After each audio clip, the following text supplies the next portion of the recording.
Everyone, बहुत बहुत स्वागत है आप सभी लोगों का इस अमेजिंग से वीडियो के अंदर। दोस्तों, वीडियो शुरू करने से पहले मैं आपको बता दूं, अगर आप हमारे साथ ज्यादा अमेजिंग तरीके से, ज्यादा डेडिकेटेड तरीके से, मोर स्ट्रक्चर्ड तरीके से अगर आप पढ़ना चाहते हैं तो आप हमारे साथ सीए फाउंडेशन लॉ और सीए इंटर लॉ इन दोनों की तैयारी आप कर सकते हैं ultimateca.com के ऊपर।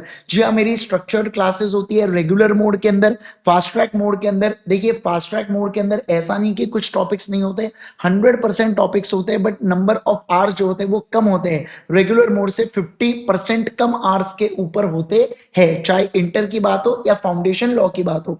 दोस्तों, मैं आपको एक और बात बता दूं, अगर आपने हमें टेलीग्राम के ऊपर सीए इंद्रेश गांधी, ये मेरा टेलीग्राम के ऊपर चैनल है, इस वीडियो के कमेंट सेक्शन के अंदर आपको चैनल मिल जाएगा, जरूर से मुझे फॉलो कीजिएगा। और आप हमारे साथ इंस्टा के ऊपर भी कनेक्ट कर सकते हैं, सीए इंद्रेश ये मेरा हैंडल है, एंड आप हमारे साथ इंस्टा के ऊपर भी जुड़ सकते हैं। दोस्तों, मैं आपको एक बात बता दूं, अगर आपको ये फ्री सेशन से एकदम बढ़िया से सारी चीजें समझ में आ रही है तो आप हमारे स्ट्रक्चर्ड सेशंस को अटेंड कर सकते हैं ultimateca.com के ऊपर, जिसमें आपको एक डेडिकेटेड टेलीग्राम ग्रुप मिलता है, जिसमें आपको नोट्स मिलते हैं, कलर कॉपी ऑफ नोट्स आते हैं, 4 किताबें आपको मिलती है, 2 रेगुलर मॉड्यूल्स मिलते हैं, एक चार्ट बुक मिलता है और इसके अलावा एक क्वेश्चन बैंक मिलती है। जी हाँ, सही सुना, ये 4 किताबें आपको मिलती है बेटा, और जिसके अंदर एम्पल राइटिंग प्रैक्टिस भी कराई जाती है। हर एक यूनिट कंप्लीट होने के बाद आपको डेडिकेटेड राइटिंग प्रैक्टिस सेशन और क्वेश्चन एंड आंसर्स का डिस्कशन सेशन होता है। मैं आपको बता दूं, हमारे 2 यूट्यूब चैनल है, एक अल्टीमेट सीए जिस पे आप इस वीडियो को देख रहे हो, और कुछ जो सेशन है वो हमारे सीए इंद्रेश गांधी इस चैनल के ऊपर भी डले हुए। प्लीज दोनों इस चैनल को सब्सक्राइब जरूर से कर लीजिएगा। देखो, सब्सक्राइब करना अदरवाइज पाप लगेगा। अगर मैं बात करूं, टेलीग्राम चैनल को भी जरूर से ज्वाइन करना। यहाँ पे मैं फ्रीक्वेंटली नोट्स, टिप्स, बहुत सारी अमेजिंग ट्रिक्स वगैरह आपके साथ शेयर करते रहता हूं मैं, तो टेलीग्राम चैनल को ज्वाइन करना जिसका नाम है सीए इंद्रेश गांधी। दोस्तों, इस सेशन को जरूर से अपने सारे सीए फाउंडेशन फ्रेंड्स के साथ शेयर कर देना। ये जितने भी मैं फ्री सेशंस आप लोगों के लिए ले रहा हूं, ये आप लोगों के लिए एक बहुत अच्छे बूस्टर साबित हो सकते हैं, और ये डिटेल सेशन ले रहा हूं मैं, जिसकी मदद से आप लोग अपने प्रिपरेशन को नेक्स्ट लेवल तरीके से प्रिपेयर कर सकते हैं। कमेंट के अंदर मैं आपको रेगुलर, फास्ट ट्रैक दोनों की लिंक मेंशन कर दूंगा, जिससे आप एनरोल कर सकते हैं। इस प्लेलिस्ट की लिंक दे दूंगा जिसमें आपको मेरे पूरे फ्री सेशंस मिल जाएंगे, डिटेल्ड वाले, और इसके अलावा टेलीग्राम चैनल की लिंक भी मैं आपको दे दूंगा। अगर आप चार्ट बुक को और क्वेश्चन बैंक को सेपरेटली ऑर्डर करना चाहते हैं तो आप igsir.in इस वेबसाइट के ऊपर जाइएगा बेटा। आप सॉफ्ट कॉपी और हार्ड कॉपी में ऑर्डर कर सकते हैं। सॉफ्ट कॉपी में आपको पीडीएफ मिलता है non printable, CA Indresh Gandhi इस ऐप के ऊपर, और हार्ड कॉपी के अंदर आपको 7 to 8 डेज के अंदर डिलीवरी घर पे आ जाती है, कलर कॉपी ऑफ बुक्स। एक बात ध्यान रखना, चार्ट बुक के अंदर मैंने क्या करके रखा हूं, 140 पेजेस के अंदर पूरे सीए फाउंडेशन लॉ को समराइज कर रखा हूं, और ऐसी लैंग्वेज में कि जो आप पेपर में लिख पाओ एकदम बढ़िया से, ठीक है ना। तो चार्ट बुक और क्वेश्चन बैंक में पुराने आरटीपी एमटीपी के पूरे क्वेश्चंस उसके अंदर कंपाइल करके दिया हूं। अगेन, ये बहुत ही जबरदस्त रिसोर्सेज है बेटा आपके प्रिपरेशन को 4 चांद लगाने के लिए। इसके अलावा हमारा जो ये सेशन है, ये हर दिन शाम में 7:30 बजे होता है, यानी कि मंडे से लेके फ्राइडे तक 7:30 बजे इसी यूट्यूब चैनल के ऊपर ultimate CA and CA Indresh Gandhi, इन दोनों यूट्यूब चैनल्स के ऊपर सेशन हर रोज 7:30 बजे आपको देखने को मिलेंगे, राइट। तो जरूर से बेटा ज्वाइन कीजिए हमारे इन सेशंस को, और बढ़िया से क्या करेंगे, हम लोग प्रिपेयर करेंगे। चलिए अब शुरुआत करते हैं हमारे अमेजिंग से लेक्चर की। दोस्तों, मैं अगर बात करूं आपके साथ, तो आज के सेशन के अंदर हम लोग क्या करने वाले हैं सर, हम लोग यहाँ पे कंटिन्यू करने वाले यूनिट नंबर 3 से, जो कल हम लोगों ने स्टार्ट किया था इससे पहले के सेशन में। अभी तक हम लोगों ने क्या क्या पढ़ा यूनिट नंबर 3 के अंदर, आओ मैं आपको एक बार क्विकली रिवाइज इसको करवा देता हूं। तो देखिए, सबसे पहले हम लोगों ने पढ़ा था कि रिस्क जो है ये प्राइमा फेसी ओनरशिप के साथ ट्रांसफर हो जाती है। तो अगर गुड्स अगर लॉस्ट हो जाते हैं, तो उस समय लॉस्ट या डैमेज होंगे गुड्स, तो उस समय गुड्स की ओनरशिप किसके पास है।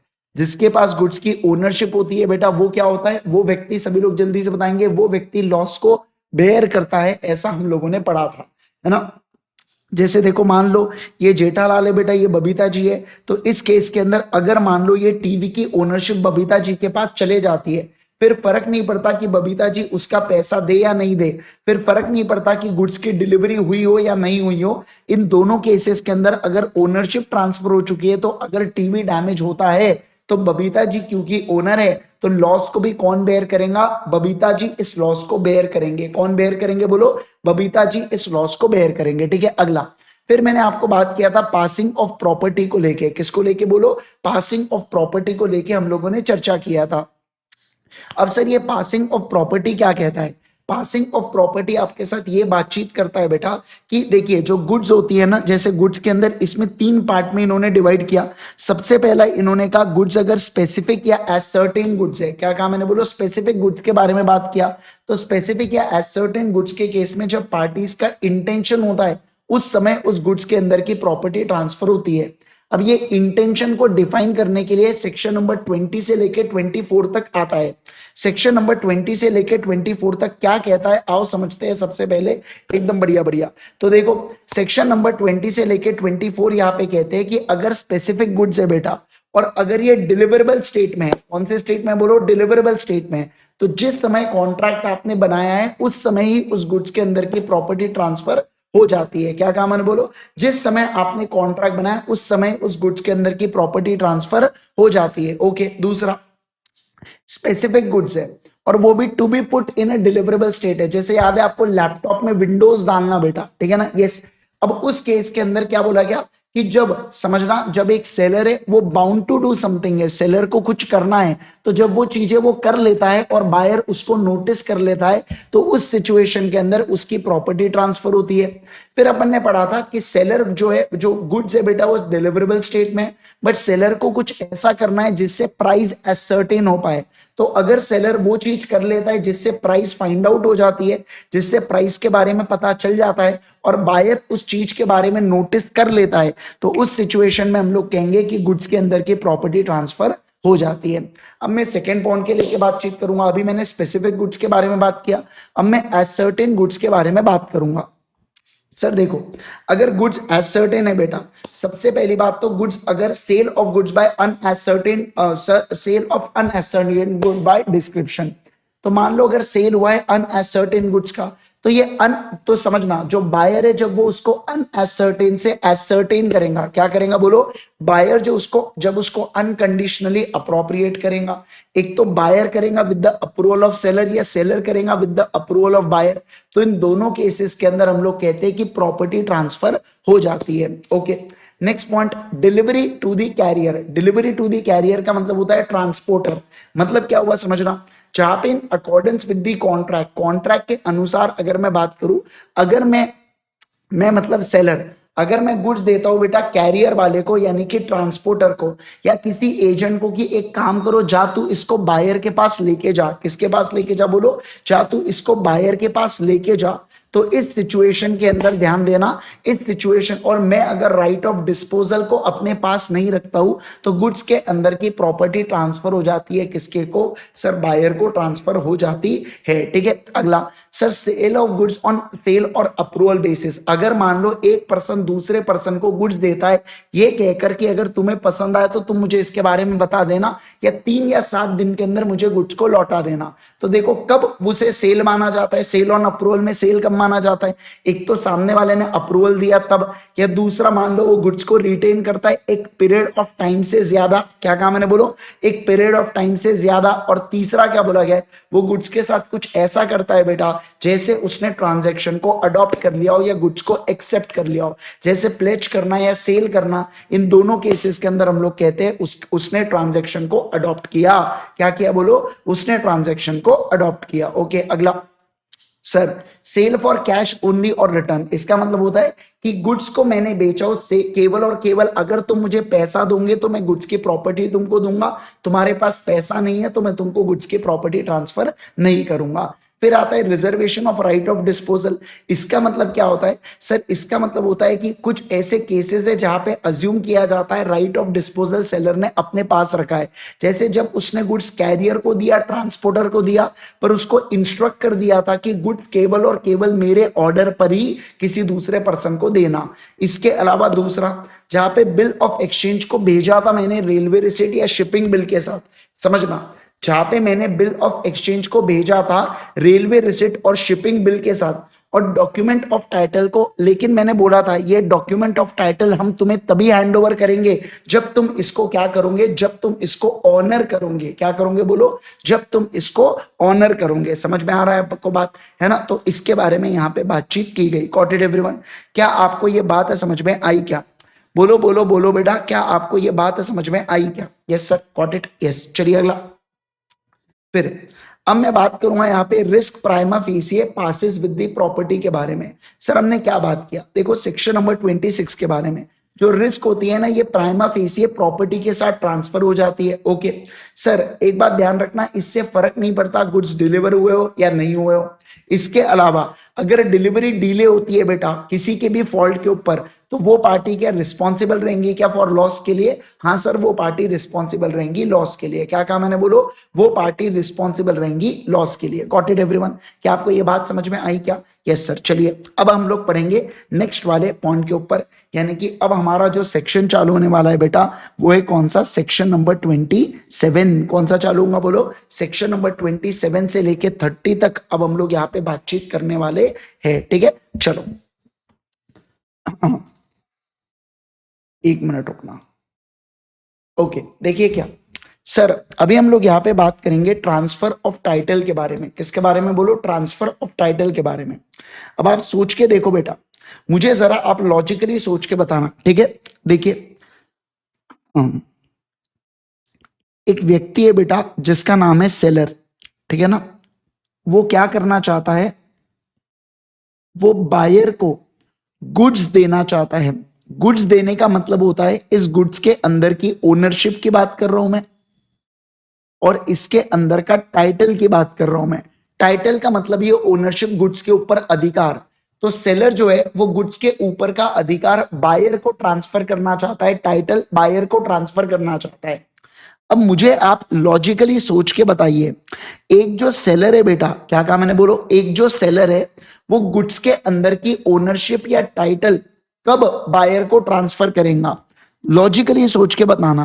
पहला, जब उसके खुद के पास टाइटल होगा, या दूसरा जब उसके खुद के पास टाइटल नहीं होगा। आप खुद सोच के लॉजिकली सोच के बताओ मुझे, कब उसके पास टाइटल, जब सेलर के पास टाइटल होगा तब वो ओनरशिप दे पाएगा, या तब वो आगे टाइटल पास कर सकता है, या जब उसके खुद के पास टाइटल नहीं है तब वो ओनरशिप दे सकता है। मान लो जैसे ये जो माइक है बेटा, इसके ऊपर मेरा अधिकार है, क्या एमबी सर आके इसको बेच सकते हैं क्या? सोचो जरा, कि एमबी सर इसको आके बेच सकते हैं क्या? नहीं सर, नहीं बेच सकते। समझे आप बात को? क्यों? क्योंकि एमबी सर के पास इसका टाइटल नहीं है। लेकिन मैं सेलर हूं बेटा, मान लो मैं सेलर होता, मेरे पास माइक का टाइटल है, मैं क्या इसको पीपी सर को या मैं इसको किसी और व्यक्ति को बेच सकता हूं क्या? हाँ सर, बिल्कुल बिल्कुल बेच सकता हूं। क्यों बेच सकता हूं? क्योंकि मेरे पास गुड्स का टाइटल है। तो मेरा सिंपल सा कहने का मतलब क्या है? मेरा सिंपल सा कहने का मतलब यहाँ पे ये है कि अगर मेरे पास ओनरशिप है तो मैं अपने टाइटल को आगे दे सकता हूं, पर अगर मेरे पास ओनरशिप नहीं है तो क्या मैं आगे टाइटल को दे सकता हूं क्या? जरा जल्दी से बताइए मुझे, क्या मैं आगे टाइटल को दे सकता हूं क्या? नहीं सर, फिर आप टाइटल को पास नहीं कर सकते। तो 100 बात की एक बात, अगर मेरे पास ओनरशिप है तो मैं सामने वाले व्यक्ति को गुड टाइटल दे पाऊंगा, पर मेरे पास ही गुड टाइटल नहीं है, जब खुद के पास ही टाइटल नहीं है तो क्या मैं आगे दूसरे व्यक्ति को गुड टाइटल दे सकता हूं क्या? नहीं नहीं, कभी नहीं। ठीक है ना? देखो यहाँ पे cell by the person not the owner, देखो क्या बोला, subject to the provisions of act और any other law for the time being in force where goods are sold by a person who is not the owner thereof, जो owner नहीं है बेटा, है ना, and who does not sell them under the authority, और जिसके पास authority भी नहीं है गुड्स को बेचने की, है ना, और with the consent of owner the buyer acquires no better title than seller had. मतलब ऐसा व्यक्ति जिसके पास अथॉरिटी नहीं थी गुड्स को बेचने की, या जो व्यक्ति ओनर नहीं था बेटा, तो वो कभी भी बायर को गुड टाइटल ट्रांसफर नहीं कर सकता। ये अपन ने कंडीशन के पहले पॉइंट के अंदर भी देखा था। ठीक है ना? यस। लेकिन फिर देखो क्या बोला है, unless owner of the goods is conducted precluded from denying seller's authority to sell. इसका मतलब क्या है, लेकिन जो एक्चुअल ओनर है बेटा वो अपने हरकतों से ऐसा बताते हैं कि वो दूसरे पर्सन को अथॉरिटी दे चुके उसको बेचने की, और वो दूसरा पर्सन बेच देता है फिर, तो उस केस के अंदर फिर आप ये नहीं बोल सकते अरे नहीं उसके पास अथॉरिटी नहीं थी गुड्स को बेचने की। आप ऐसा बोल पाएंगे क्या? फिर नहीं बोल पाएंगे। समझे आप बात को? तो अगर सेलर ने अपने हरकतों से, आपको याद है क्या पार्टनरशिप बाय एस्टॉपल हुआ करता था, जहां पे एक पार्टनर अपने हरकतों से दूसरे पर्सन को पार्टनर बता देता था बेटा, बस उसी प्रकार से अगर एक ओनर अपने हरकतों से दूसरे पर्सन को क्या बता देता है, दूसरे पर्सन को ओनर बता देता है, तो उस सिचुएशन के अंदर हम लोग क्या कहेंगे? हम लोग कहेंगे कि सामने वाला जो व्यक्ति है ना, वो क्या नहीं, सामने वाले व्यक्ति को गुड टाइटल मिलेगा क्या? हाँ सर, बिंदास बिंदास मिलेगा। ठीक है ना? अब देखो एग्जांपल देखो, provided where mercantile agent with the consent of owner and in the position of goods या document of title of goods any sale is made by him when acting in ordinary course of business of mercantile agent shall be valid as he were expressly authorised by the owner of the goods, provided buyer acts in a good faith and had at the not at the time of contract notice that seller has no authority to sell। मतलब क्या बोला जा रहा है इस पूरे case में कि अगर कोई पर्सन मर्केंटाइल एजेंट होता है, आपका 100 बात के आपका एजेंट होता है, तो अगर कोई पर्सन एजेंट होता है और वो ऑर्डिनरी कोर्स ऑफ बिजनेस में गुड्स को बेचता है बेटा, तो सामने वाले व्यक्ति को गुड टाइटल मिलने वाला है क्या? यस सर, उसको गुड टाइटल मिलेगा। क्या मिलेगा? Good title. इस एक्सप्रेशन को बोला जाता है नेमो डैटक्वेट नॉन हैबिट। मतलब क्या होता है कि एक व्यक्ति खुद, समझना, एक व्यक्ति जिसके खुद के पास अच्छा टाइटल नहीं है, क्या वो वहां पे, क्या वो आगे गुड टाइटल दे सकता है? क्या नहीं दे सकता है। तो नेमो डैटक्वेट नॉन हैबिट का मतलब होता है जो चीज मेरे पास ही नहीं है मैं आगे उसको कैसे फॉरवर्ड करूं। क्या कहा मैंने? बोलो, जो चीज मेरे पास ही नहीं है मैं उसको आगे कैसे फॉरवर्ड करूं, उसके बारे में बात करता है नेमो डैटक्वेट नॉन हैबिट। समझे आप बात को? यस। तो चलिए ये एनालिसिस पढ़ो बेटा सभी लोग, जल्दी से लैटिन एक्सप्रेशन तक एनालिसिस पढ़ो, और इस लैटिन एक्सप्रेशन को इंपॉर्टेंट मार्क करके रखो, डबल स्टार मार्क। ये एग्जाम में पूछा जाता है, एक्सप्लेन नेमो डैटक्वेट नॉन हैबिट, है ना, ऐसा आपको पूछा जाता है। प्लीज एक बार जल्दी से यहां तक पढ़ो, यहां तक पढ़ने के बाद आप डन लिखो, फिर मैं आपको एग्जाम्पल मेरे साथ रीड करना है। ठीक है ना? चलो जल्दी से।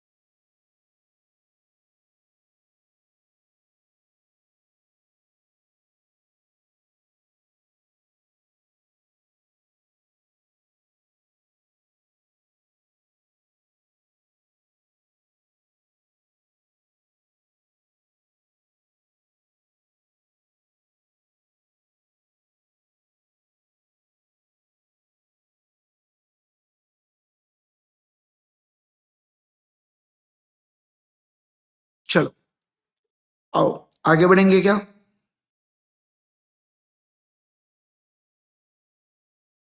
चले आगे, ध्यान दो। चलो चलो चलो, फोकस करना। ठीक है, ध्यान दीजिए यहाँ पे।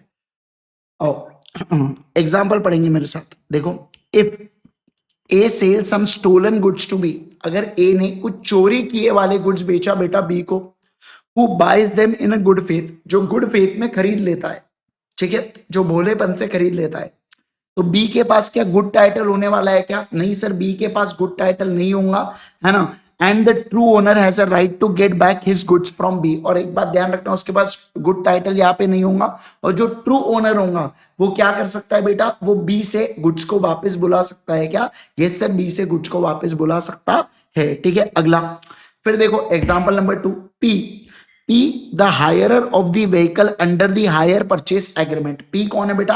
हायरर है किसका? व्हीकल। समझना, पी हायरर है व्हीकल का, है ना, अंडर किसके अंदर? देखो हायर परचेस एग्रीमेंट के अंदर। और सेल करता है वो किसको, क्यू को, मतलब पी हायर है, हायर परचेस में मुझे प्रॉपर्टी कब ट्रांसफर होती है पढ़ा था सर, जब हम लोग लास्ट इंस्टॉलमेंट पे करते हैं ना तब हायर परचेस के अंदर प्रॉपर्टी ट्रांसफर होती है। तो एक हायर है बेटा व्हीकल का, और वो हायर परचेस एग्रीमेंट में उसके पास गाड़ी थी और उसने क्यू को बेच दिया। अब क्यू माना बोनाफाइड परचेसर होगा, जेन्युइन परचेसर होगा क्यू, उसने भोलेपन से परचेस किया, बट इसका ये मतलब नहीं होता कि उसके पास व्हीकल का ओनरशिप जाता है, व्हीकल का ओनरशिप क्यू के पास नहीं जाने वाला है, ठीक है। ओके, अब at the most he acquire some right against the hirer, ज्यादा से ज्यादा वो क्या कर सकता है बेटा, ज्यादा से ज्यादा वो गुड, ज्यादा से ज्यादा वो क्या कर सकता है, कुछ राइट हायर के अगेंस्ट यहाँ पे ले सकता है क्या, बिल्कुल बिल्कुल। अगला देखो, if this rule is rigidly then innocent buyer may be put to loss in many cases, therefore to protect the interest of the innocent buyers the number of exceptions has been identified. अब देखो क्या बोला गया। अब वैसे तो ये जो जनरल रूल है ना बेटा, क्या आपको लगता नहीं कि जो इनोसेंट बायर है, जो भोले बायर है, उनके साथ अन्याय हो रहा है। अब बेटा आपने चोरी किए वाले गुड्स उनको बेच दिए, अरे उन बेचारों को कैसे पता कि ये गुड्स चोरी किए हुए हैं, समझ रहे आप बात को। मतलब इनका कहना है कि ऐसा हो सकता है कि सेलर जो है ना वो क्या करे, बायर को गुड्स बेचे। अब ये जो बायर को गुड्स बेच रहे हैं, ये गुड्स का टाइटल इनके पास है या नहीं है, ये बायर को कैसे पता चलेगा, समझ रहे आप बात को। सेलर जो है ये डॉक्यूमेंट ऑफ टाइटल शो कर रहा है, सेलर जो है ये फेक इनवॉइसेस या फेक मान लो रजिस्टर या फेक एंट्री शो कर रहा है, सब कुछ सेलर कर रहा है पूरी सेटिंग के साथ। अब बायर को कैसे पता चलेगा कि टाइटल गुड है कि नहीं है ना। फिर बाद में अचानक से कोई पर्सन आ जाता है और वो पर्सन बायर से कहता है इसका टाइटल मेरे पास है, लाओ गुड्स मुझे लाओ करके। अरे बेचारा बायर, सोचो ना, अगर बायर के पास से गुड्स चले गए और सेलर रफा दफा हो गया, कहीं पैसे लेके भाग गया, तो आप खुद सोच के देखो मैं कहां ढूंढता फिरूंगा, किसको, सेलर को। मैं कहीं सेलर को ढूंढ सकता हूं क्या, नहीं ढूंढ सकता हूं। तो इस पूरे भसड़ से रोकने के लिए क्या कहा मैंने, बोलो, ये जितना भी कंफ्यूजन हो रहा है ना उससे रोकने के लिए लॉ ने क्या किया बेटा, लॉ ने कुछ एक्सेप्शन डिजाइन किए। क्या किए बोलो, कुछ एक्सेप्शन डिजाइन किए। देखो वैसे तो रूल कहता है कि अगर आपके पास टाइटल नहीं है फिर भी आप टाइटल पास कर सकते हो, तो एक्सेप्शन क्या कहता हूँ कि सुनो, रूल कहता है अगर आपके पास, गलत बोल दिया, रूल कहता है अगर आपके पास टाइटल नहीं है तो आप सामने वाले व्यक्ति को टाइटल नहीं दे सकते, पर उसका एक्सेप्शन क्या कहता है, उसका एक्सेप्शन कहता है कि अगर आपके पास टाइटल है, समझना, अगर आपके पास टाइटल नहीं है फिर भी आप टाइटल पास कर सकते, समझे क्या। मतलब मैं अभी एक्सेप्शन बात कर रहा हूं, Nemo that quite non habit के एक्सेप्शंस के बारे में, जो ये कहता है कि अगर एक व्यक्ति अगर मैं ओनर नहीं भी हूं फिर भी मैं गुड टाइटल को पास कर सकता हूं, किसको, दूसरे पर्सन को। इसके बारे में बात कर रहा हूं मैं। जैसे देखो कुछ केसेस है बेटा, पहला मर्केंटाइल एजेंट, दूसरा sell by one of the joint owner, तीसरा sell under the possession of voidable contract, चौथा sell by the one who has already sold the goods but continue in the possession thereof. फिर ऐसे पांचवा number का point है ना। ऐसे कुछ एक्सेप्शन है जिनके बारे में अभी अपन लोग बात करेंगे, मतलब 8 एक्सेप्शन है टोटल में, ठीक है ना। टोटल 8 एक्सेप्शन के बारे में पढ़ेंगे जहां पे एक व्यक्ति ओनर नहीं है, उसके पास टाइटल नहीं है, फिर भी वो बायर को गुड टाइटल पास करेगा क्या, हाँ सर गुड टाइटल पास करेगा। आप एक्सेप्शन का क्या मतलब होने वाला है आप समझ रहे हैं ना, अरे बोलो बेटा क्या आप मतलब समझ रहे हैं ना। यस सर, चलिए देखो पहला सेल बाय मर्केंटाइल एजेंट के बारे में बात करता हूं मैं। सर देखो सेल बाय मर्केंटाइल एजेंट क्या कहता है, प्लीज अच्छे से ध्यान दीजिएगा, प्लीज अच्छे से फोकस करना बेटा, ठीक है ना। देखो sir sale by mercantile agent का क्या अर्थ होता है, what is meant by that. तो देखो सर, अगर कोई मर्केंटाइल एजेंट है, अच्छे से ध्यान दो बेटा, ठीक है। देखिए ये है सेलर, सेलर का है बेटा कोई मर्केंटाइल एजेंट, क्या है बोलो, सेलर का है कोई मर्केंटाइल एजेंट। अब ये जो मर्केंटाइल एजेंट है ना, ये क्या करता है, सेल करता है, क्या करता है, सेल करता है। तो इनका कहना है कि मर्केंटाइल एजेंट का गुड्स का सेल करने के ऊपर ये जो बायर है बेटा, इस बायर के पास गुड्स को लेके गुड टाइटल चला जाएगा। क्या हो जाएगा बोलो, गुड टाइटल चला जाएगा। क्या हो जाएगा बोलो, गुड टाइटल चला जाएगा। कब गुड टाइटल चले जाएगा तो उसके बारे में बात करेंगे। पहली बात तो मर्केंटाइल एजेंट के पास क्या होना चाहिए, पजेशन, पजेशन का मतलब आपको पता है, पजेशन होना चाहिए गुड्स का मर्केंटाइल एजेंट के पास, मतलब गुड्स किसके पास पड़े होने चाहिए, पजेशन होना चाहिए गुड्स का मर्केंटाइल एजेंट के पास, और किसकी परमिशन से, ओनर की परमिशन से। मान लो अगर मैं ओनर हूं, मेरा मर्केंटाइल एजेंट सलमान खान है बेटा, और सलमान खान यहाँ पे रणबीर कपूर को गुड्स बेच देता है, ठीक है, तो रणबीर कपूर को गुड टाइटल मिलेगा गुड्स पे कब, जब वो गुड्स पड़े थे किसके पास, सल्लू के पास, और मैंने अप्रूवल दिया था, ठीक है सल्लू तुम्हारे पास गुड्स रहने देना, या मेरे अप्रूवल से सल्लू के पास गुड्स पड़े हैं, तो उस सिचुएशन के अंदर पहला। दूसरा कंडीशन क्या है, देखो ये जो सेल है बेटा, ये ऑर्डिनरी कोर्स ऑफ बिजनेस में हुआ है, मेरा घड़ियों का बिजनेस है, और जो माल सल्लू ने बेचा है रणबीर को, वो घड़ी बेचा है, ऐसा नहीं कि कार बेच दिया या कुछ और बेच दिया, नहीं, ऑर्डिनरी कोर्स ऑफ बिजनेस के अंदर बेचा जाना चाहिए। ऐसा भलता ही कोई तो भी प्रॉपर्टी बेच रहे या कुछ अनयूजुअल ट्रांजैक्शन, जो ऐसे ट्रांजैक्शन जो रोजमर्रा के जिंदगी में नहीं होते मेरे बिजनेस में, उसकी बात नहीं हो रही है, रोज वाले ट्रांजैक्शन में सेल हुआ है, ठीक है। और तीसरा, जो बायर है यानी कि रणबीर कपूर है बेटा, इसने गुड फेथ में एक्ट किया है, क्या किया है बोलो, इसने गुड फेथ में एक्ट किया है, और उस समय मतलब, और उसके पास समझना, and has at the time of that contract of sale no notice of the fact that seller has no authority to sell. मतलब देखो क्या बोला है यहाँ पे, कि बायर रणबीर कपूर ने गुड फेथ में एक्ट किया, और उसको पता नहीं था कि सल्लू के पास बेचने का अधिकार ही नहीं है। मतलब हुआ क्या, समझो पूरी कहानी में, सर मैं हूं सेलर, एक्चुअल में मैंने सल्लू को अपॉइंट करके रखा हो कि तू गुड्स को मेरे बिहाफ में खरीदा कर, गुड्स को बेचना मत। अब सल्लू ने क्या कर दिया, माल बेच दिया बेटा रणबीर को, है ना। अब देखो इसमें कब रणबीर के पास गुड टाइटल जाता है, जब तीन कंडीशन सेटिस्फाई होती है, पहला सल्लू के पास माल होना चाहिए, दूसरा दूसरा क्या बोला गया यहाँ पे, ऑर्डिनरी कोर्स ऑफ बिजनेस में सल्लू ने माल को बेचा, और तीसरा क्या बोला जाना चाहिए यहाँ पे, तीसरा बोला चाहिए कि जो कॉन्ट्रैक्ट ऑफ सेल है ना, मतलब कि यहाँ पे रणबीर कपूर को ये पता नहीं होना चाहिए कि सल्लू भाई जो है बेटा वो क्या नहीं कर सकते, वो गुड्स को नहीं बेच सकते, ऐसा उसे नहीं पता होना चाहिए, तब जाके हम लोग कहेंगे कि उसको गुड टाइटल मिलेगा। तीनों में से एक भी कंडीशन अगर ब्रीच हो गई, तो मैं कहूंगा कि टाइटल रणबीर कपूर को मिलने वाला है क्या, नहीं सर, टाइटल रणबीर कपूर को नहीं मिलेगा। गॉट इट, क्या सबको पहला पॉइंट समझ में आ गया, क्या आपको पहला एक्सेप्शन ध्यान रहेगा, सेल बाय मर्केंटाइल एजेंट वाला।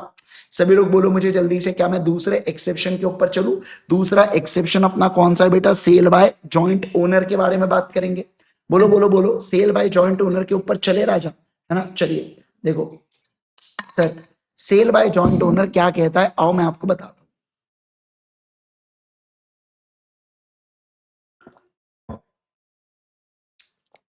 देखो दोस्तों, मैं अगर बात करूं आपके साथ, तो ये क्या है बेटा, ये है कार, क्या है बोलो जल्दी से, ये कार है, ठीक है ना, यस ये कार है, और ये कार के ओनर कौन कौन है, ये कार के दो ओनर है बेटा, कितने ओनर है बोलो, इस कार के दो ओनर है, एक कौन, एक मैं ओनर हूं बेटा, और एक कौन ओनर है यहाँ पे, एक श्रद्धा कपूर ओनर है, कौन ओनर है बोलो, श्रद्धा कपूर ओनर है बेटा, ठीक है ना। इस कार के दो ओनर है, एक मैं और एक श्रद्धा कपूर, मतलब 50 लाख रुपए की ये कार है, 25 लाख रुपए मैंने दिए, और श्रद्धा कपूर ने भी क्या दिया है, 25 लाख रुपए इस कार के अंदर इन्वेस्ट किया, और हमने कार को खरीदा है, ठीक है। अब क्या होता है, मैंने ये जो कार है इसका पोजेशन श्रद्धा कपूर को दे के रखा हूं, क्या करके रखा हूं बोलो, इसका पोजेशन मैंने श्रद्धा कपूर को दे के रखा हूं, मतलब ये जो पोजेशन है ना, इसके ऊपर आईजी सर का क्या है बेटा, असेंट है, क्या है बोलो, असेंट है, असेंट का मतलब होता है कंसेंट है, क्या है बोलो जल्दी से, कंसेंट है, मेरा अप्रूवल है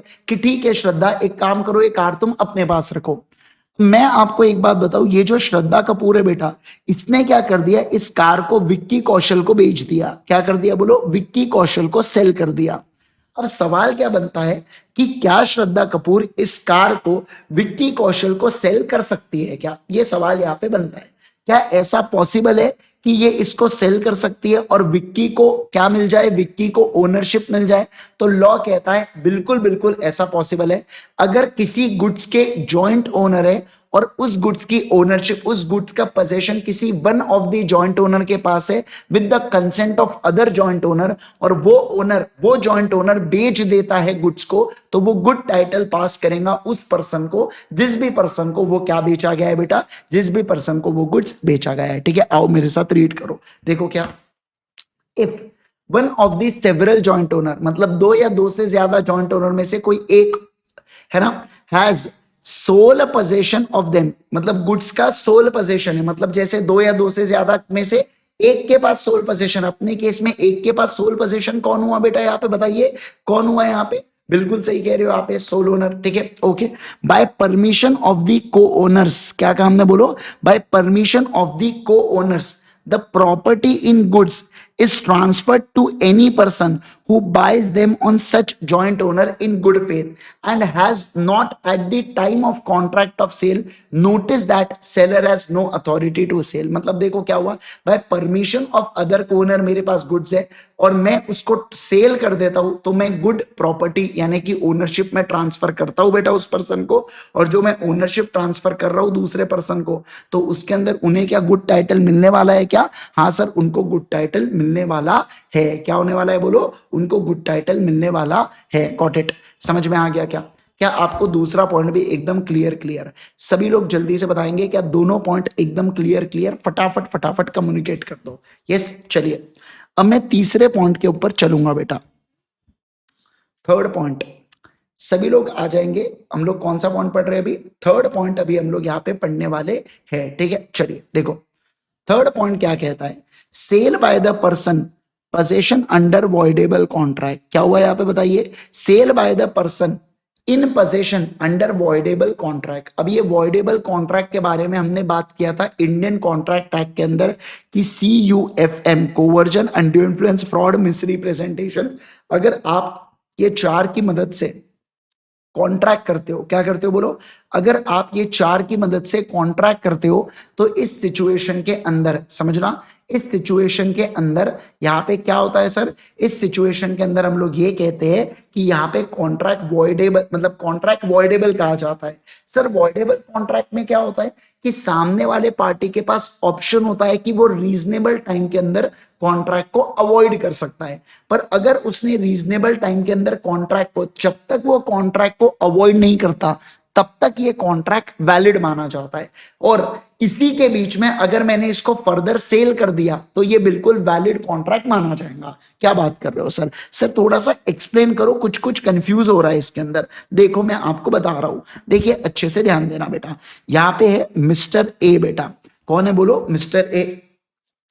मिस्टर ए ने क्या किया, मिस्टर बी के ऊपर गन रखा बेटा, क्या रखा, गन रखा, और गन रख के क्या कर लिया, मिस्टर बी से वॉच ले लिया। इस वॉच की कीमत थी 1 करोड़ रुपए की, और उसके बदले बी को कितना दिया, 1 लाख रुपए दिया बेटा, ठीक है ओके। अच्छा ये सब घटना कब घटी, ये सब घटना घटी एग्जाम्पल के लिए मान लो 20 जैन को ये घटना घटी, कब घटी बोलो, 20 जनवरी को ये घटना घटी, ठीक है। अब आप समझना मैं जो कह रहा हूं, अब ये मिस्टर बी है ना, कुछ समय बाद क्या करता है बेटा, कुछ समय बाद यानी कि फॉर एग्जांपल 28 जनवरी तक, उसको 28 जनवरी को लगता है कि यार ये मेरे साथ बहुत गलत हुआ, तो मिस्टर बी क्या करता है, कोर्ट में जाता है और कहता है कि देखो इस कॉन्ट्रैक्ट के अंदर मेरे ऊपर कोवर्जन हुआ था और मैं कॉन्ट्रैक्ट को क्या करना चाहता हूं, मैं कॉन्ट्रैक्ट को अवॉइड करना चाहता हूं, क्या करना चाहता हूं, मैं कॉन्ट्रैक्ट को अवॉइड करना चाहता हूं, ठीक है यस ऐसा। तो मिस्टर बी क्या बाद में जाके कॉन्ट्रैक्ट को अवॉइड कर सकता है, बिल्कुल कर सकता है, लेकिन अब इसमें हुआ क्या, मिस्टर ए ने क्या किया, 24 जनवरी को मिस्टर सी को ये वॉच को सेल कर दिया, क्या कर दिया, वॉच को सेल कर दिया, और उसके पास कितने आ गए, 1.2 करोड़ रुपीस आ गए वॉच से, ठीक है यस। तो मैं क्या कहूंगा, यहां पे जो मिस्टर सी है ना, इनको गुड टाइटल मिल जाएगा। सर क्यों गुड टाइटल, क्योंकि देखो कॉन्ट्रैक्ट सी बी कब गया अवॉइड करने, 28 जैन को, तो जब तक वॉइडेबल कॉन्ट्रैक्ट अवॉइड नहीं होता तब तक वो वैलिड माना जाता है। मतलब मिस्टर ए के पास 24 जनवरी को जब वो गुड्स बेच रहा था तब क्या गुड टाइटल था क्या, हाँ था, और इस सिचुएशन के अंदर क्या वो सी को जो सेल करता है, क्या वो गुड यहाँ पे टाइटल पास करने वाला है क्या, बिल्कुल बिल्कुल। मतलब 28 जैन तक अगर मिस्टर सी कभी भी सेल कर दे तो थर्ड पार्टी को हमेशा गुड टाइटल मिलेंगे, पर 28 जैन के बाद जब मैंने कॉन्ट्रैक्ट को अवॉइड कर दिया, उसके बाद अगर मिस्टर सी बेटा ऐसा कुछ करता है तो क्या वो गुड टाइटल देने वाला है क्या, नहीं सर, फिर वो गुड टाइटल नहीं देने वाला है, इस बात का ध्यान रखना, समझे के, समझे बोलो जल्दी से, बढ़िया से समझो क्या है ना। देखिए यहाँ पे पढ़ो, A buyer would acquire a good title to the goods sold to him by the seller. एक जो बायर है मतलब कि मिस्टर सी, वो गुड टाइटल एक्वायर करेगा जो सेलर ने बेचा, जिसने ऑब्टेन किया था, जैसे अपने केस में मिस्टर है, जिसने ऑब्टेन किया था position under a voidable contract due to CUFM, coercion, undue influence, fraud, misrepresentation. और देखो प्रोवाइडेड दैट कि कॉन्ट्रैक्ट तब तक रिसाइन नहीं हुआ था, जैसे 28 तारीख को रिसाइंड हुआ, रिसाइंड का मतलब होता है कैंसिल हुआ, तो जब 28 को कैंसिल हुआ तब वो कॉन्ट्रैक्ट वॉइड हो रहा है, पर उससे पहले वो वैलिड था। अब क्योंकि उससे पहले वैलिड था और उसके बीच में ही बेच दिया, तो क्या वो गुड टाइटल देने वाला है क्या? हाँ सर, प्लीज ये एग्जाम्पल को रीड करो, सारे लोग एग्जाम्पल को रीड करो।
चलो चले आगे, कम ऑन।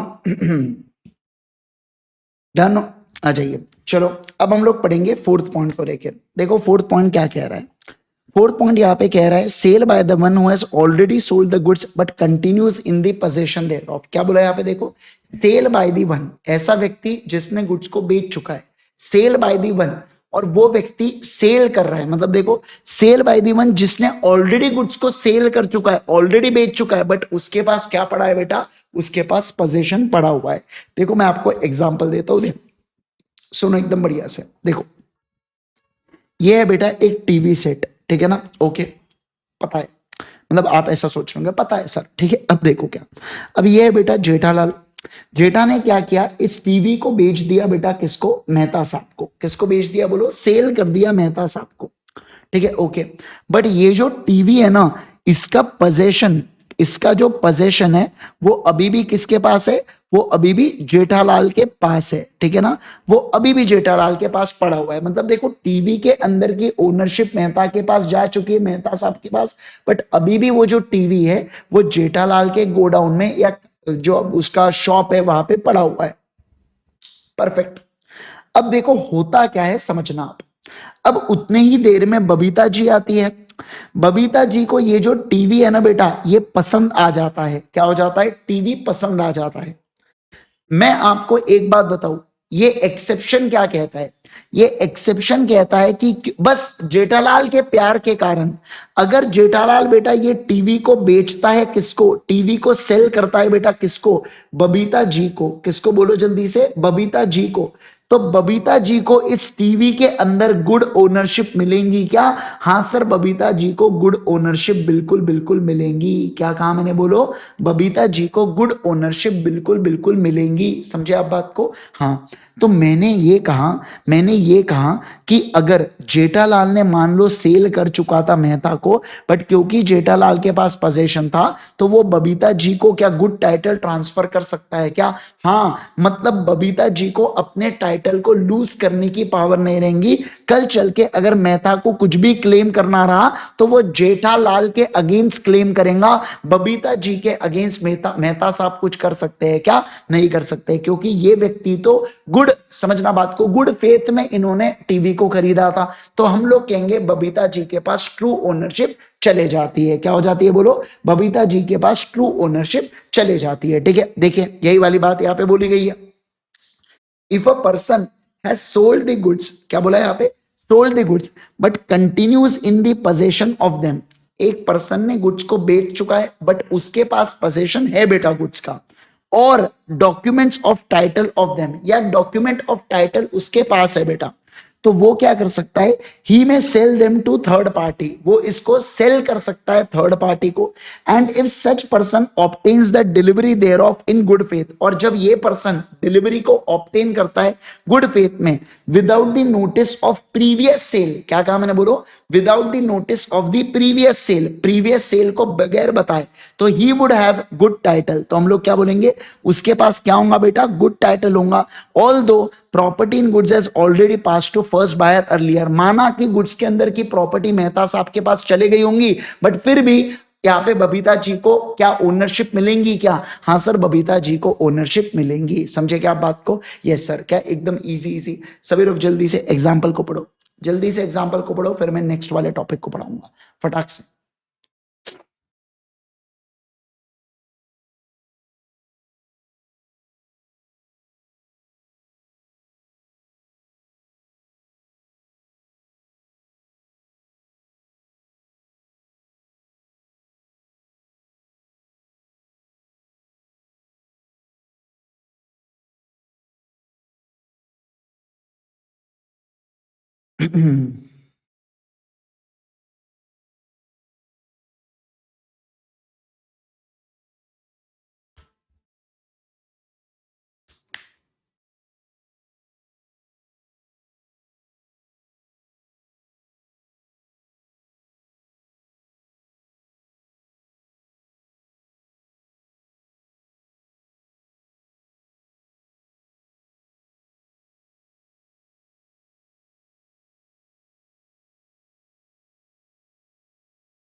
चलो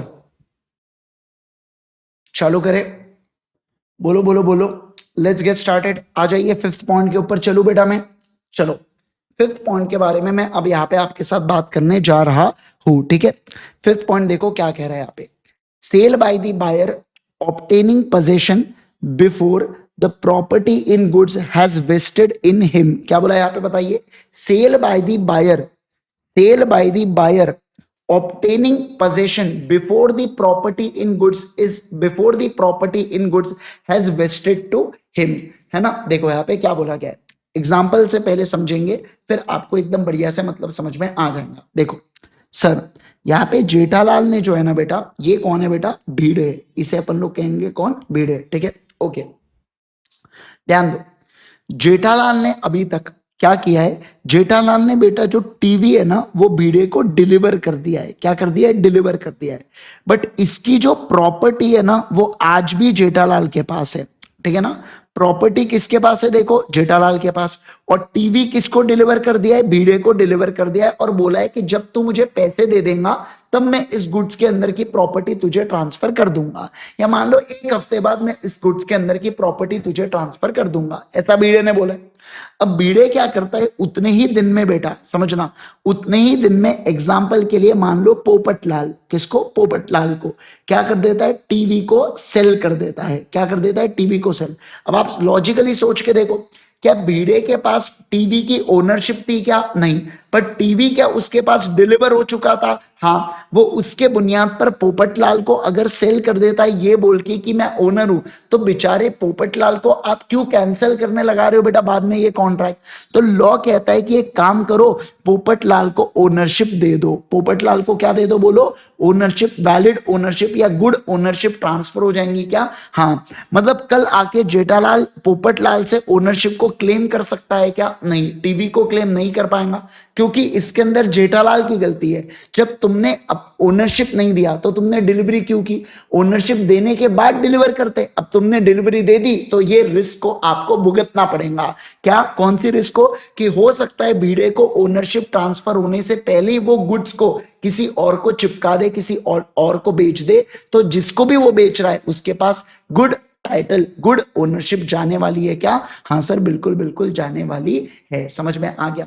क्या आपको ये बात समझ में आई क्या जो मैंने कहा बेटा आप लोगों के साथ? देखो, sale by the buyer obtaining position before property in goods has been vested, मतलब भीड़े के पास पोजीशन आ गया पर ओनरशिप अभी आने की थी, उससे पहले वो क्या कर रहा है? सेल कर रहा है। क्या कर रहा है बोलो? सेल कर रहा है। तो देखो, where a buyer with the consent of seller obtains position of the goods, क्या बोला यहाँ पे? एक जो बायर है, एक जो बायर है वो कंसेंट, सेलर के कंसेंट से, जेठालाल के कंसेंट से ऑब्टेन करता है position of goods before the property in them has been pass to buyer. क्या?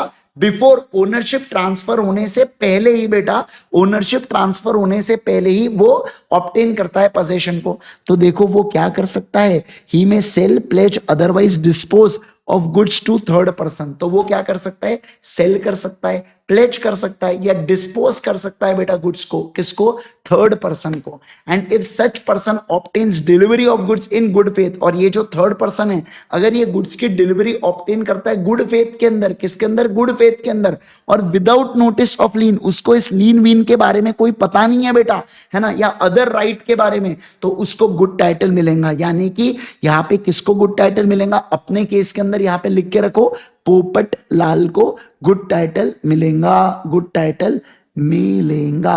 क्या होगा बोलो? मिलेगा। Got it everyone? सभी लोग जल्दी से बताइए मुझे क्या आप बात को समझे। चलिए पट से एग्जांपल को पढ़ो, जल्दी से एग्जांपल को पढ़ो बेटा, फिर मैं आगे बढ़ूंगा नेक्स्ट वाले पॉइंट के ऊपर।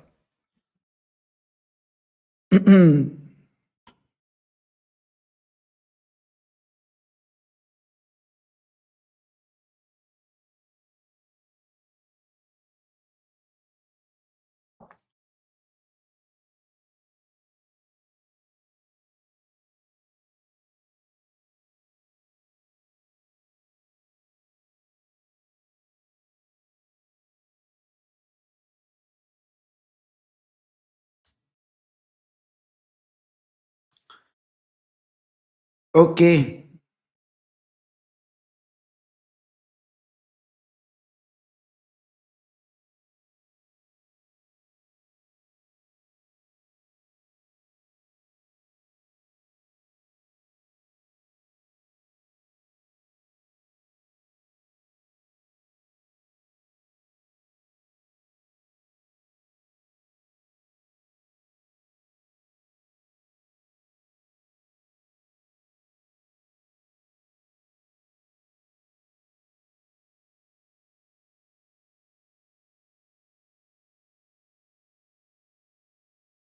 ओके, चलो।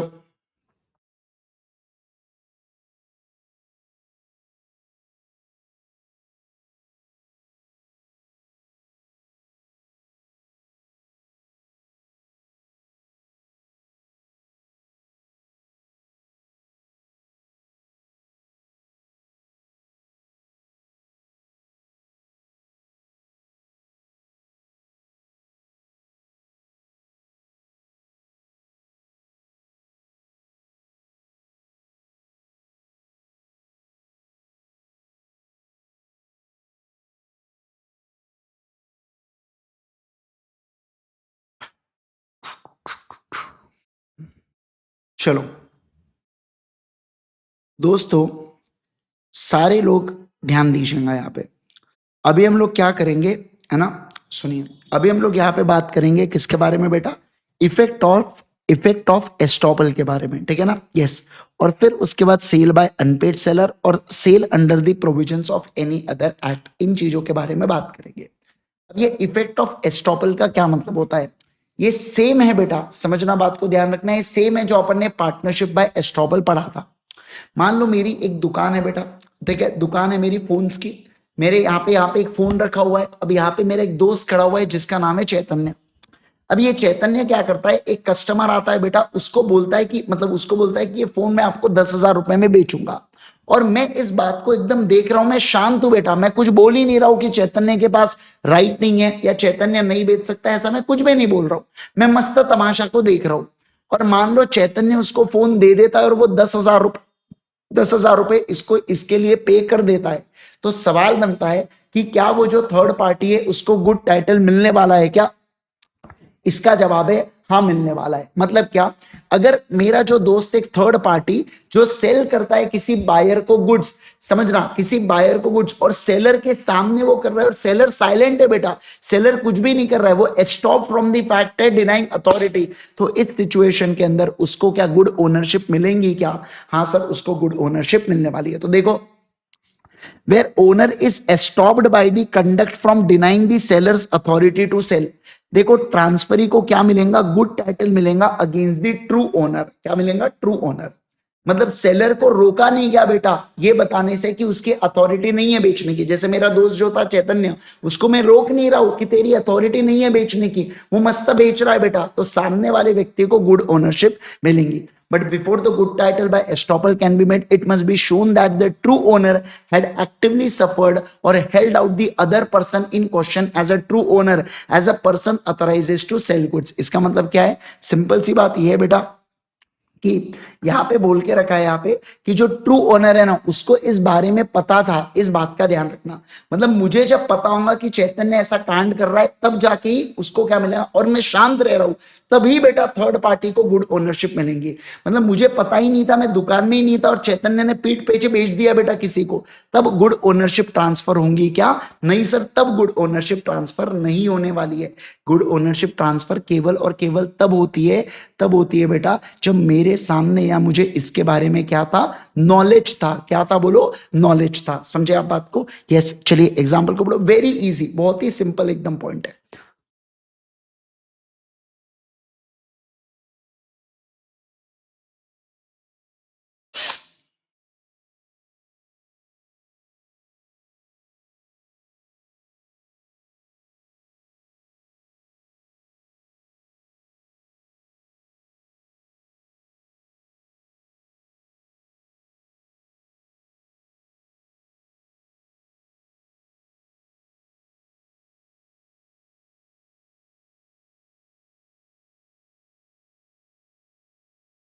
चलो, अब ध्यान दो यहाँ पे।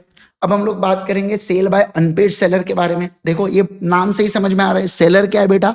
अनपेड है। क्या है? बोलो जल्दी से। अनपेड है। मतलब सेलर को जो पैसा मिलना चाहिए था वो बायर से नहीं मिला, और उस केस के अंदर अगर सेलर गुड्स के ऊपर कब्जा जमाता है, लीन जमाता है, या स्टॉपेज इन ट्रांजिट करके गुड्स को अपने पास फिर से बुला लेता है, तो वो क्या कर सकता है? वो किसी दूसरे पर्सन को माल को बेच सकता है। अब इसके बारे में हम लोग बहुत ज्यादा डिटेल यूनिट नंबर 4 के अंदर पढ़ेंगे, तो आपको बातें समझ में आ जाएंगी। यहाँ पे बस U4 ऐसा लिख के रख दो। मैं आपको एक मतलब समझा देता हूं कि अगर सेलर को उसका पैसा नहीं मिलता है, तो वो गुड्स को अपने पास लीन करके उसके ऊपर अपने पास कब्जा जमाए रख सकता है, या गुड्स को अगर उसने भिजवा दिया था तो वापस बुला सकता है बेटा ट्रांसपोर्टेशन से। ठीक है ना?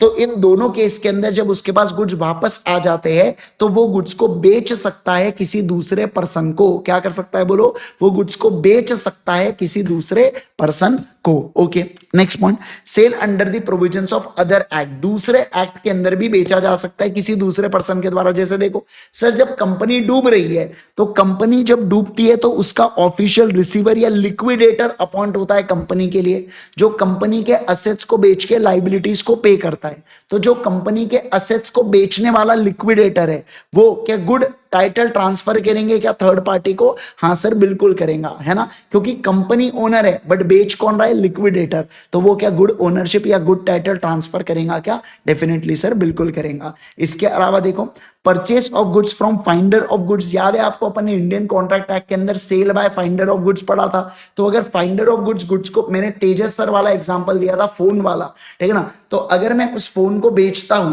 तो क्या वो सामने वाले व्यक्ति को वैलिड टाइटल देने वाला है क्या? Yes sir. और इसके अलावा sale by the pawnee can convey good title. ये भी पॉनर और पॉनी का कंसेप्ट इंडियन कॉन्ट्रैक्ट एक्ट में पढ़ा है अपन ने, है ना? जैसे मैंने एसबीआई को मान लो बेटा सोना गिरवे रख के लोन दिया, तो मैं पॉनर हुआ, वो पॉनी हुए। मैं अगर लोन को रीपे नहीं कर पाया, तो एसबीआई उस सोना को बेच सकती है और अपने लोन को रिकवर कर सकती है क्या? हाँ। तो एसबीआई जिस भी व्यक्ति को सोने को बेचेंगी, क्या उसको गुड ओनरशिप मिलने वाली है क्या? गुड टाइटल मिलने वाला है क्या? हाँ सर, बिल्कुल बिल्कुल मिलने वाला है। क्या कहा मैंने? बोलो। हाँ सर, बिल्कुल बिल्कुल मिलने वाला है। समझ गए? क्या आपको ये बात समझ में आ गई? फटाफट फटाफट जल्दी से बताइए मुझे, क्या आपको ये बात समझ में आ गई? एकदम इजी, एकदम इजी इजी। चलिए सर, आ जाओ अगला। अब अब एक बार अब एक बार आप क्या करेंगे, अब आप एक बार फटाफट गो थ्रू करेंगे बेटा जितना अपन ने अभी पढ़ा। अपन ने कौन से टॉपिक को पढ़ा, अपन ने जो पढ़ा वो था नेमोडैटक्वेट नॉन हैबिट के बारे में। मतलब उसका अर्थ क्या होता है सर, कि जो जो टाइटल मेरे खुद के पास गुड नहीं है, मैं किसी दूसरे पर्सन को गुड टाइटल नहीं दे सकता, ये पढ़ा। फिर अपन ने उसके एक्सेप्शन के बारे में पढ़ा कि भली मेरे पास गुड टाइटल नहीं है बट फिर भी मैं क्या दे सकता हूं, अच्छी ओनरशिप गुड टाइटल ट्रांसफर कर सकता हूं। उसके एक्सेप्शंस के बारे में अपन ने 8 पॉइंट देखे।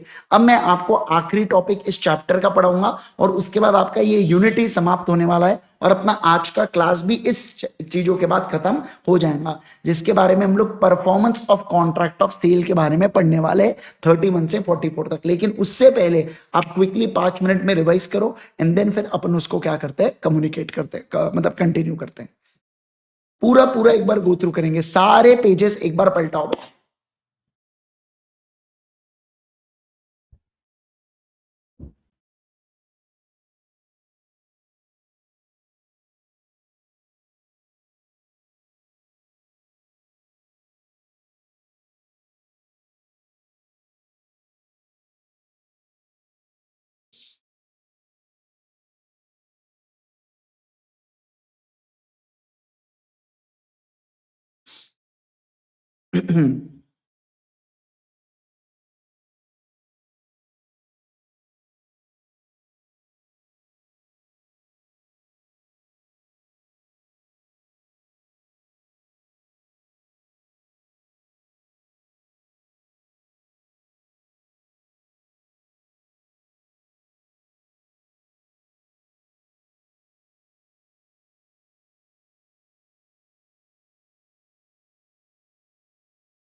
चलो अभी हम लोग पढ़ेंगे performance of contract of sale section number 31 से लेके 44 के चीजों के बारे में हम लोग यहाँ पे बात करेंगे कि क्या क्या इसके अंदर आने वाला है। ठीक है, सारे लोग ध्यान दीजिएगा, मैं जो कह रहा हूं आपके साथ बढ़िया से फोकस करते हुए चलना।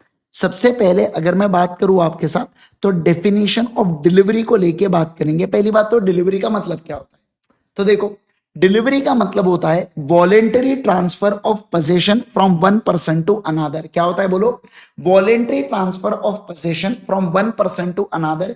एक पर्सन से दूसरे पर्सन को जब पोजेशन ट्रांसफर हो जाता है उसे कहते हैं डिलीवरी। क्या कहते हैं बोलो, डिलीवरी। अब 10 if possession is taken through unfair means. अब अगर मान लो पोजेशन ऐसा होता है बेटा जो अनफेयर मीन से होता है, क्या होता है बोलो, अनफेयर मीन से, तो हम इसको डिलीवरी कहते हैं क्या नहीं। मतलब चोरी से मैंने किसी से गुड्स ले लिया तो मैं उसको डिलीवरी नहीं बोलता। चीना चपटी करके मैंने किसी से गुड्स ले लिया, इसको डिलीवरी नहीं बोलते। डिलीवरी मतलब जो खुद से आप क्या करते हो, पोजेशन को ट्रांसफर करते हो। ओके, अगला delivery of goods sold may be made by doing anything which parties agree shall be treated as delivery or putting the goods in the possession of the buyer or any other person authorized to hold them on his behalf। तो delivery का मतलब होता है कोई भी ऐसी चीज जिससे आप गुड्स को क्या करो, थर्ड पर्सन के पोजीशन में डाल दो। क्या कर दो बोलो, जैसे मान लो बायर को मैं डायरेक्टली नहीं दे पाया, कोई बात नहीं, बायर का कोई एजेंट है, आपने उस एजेंट के हाथ में अगर गुड्स को थमा दिया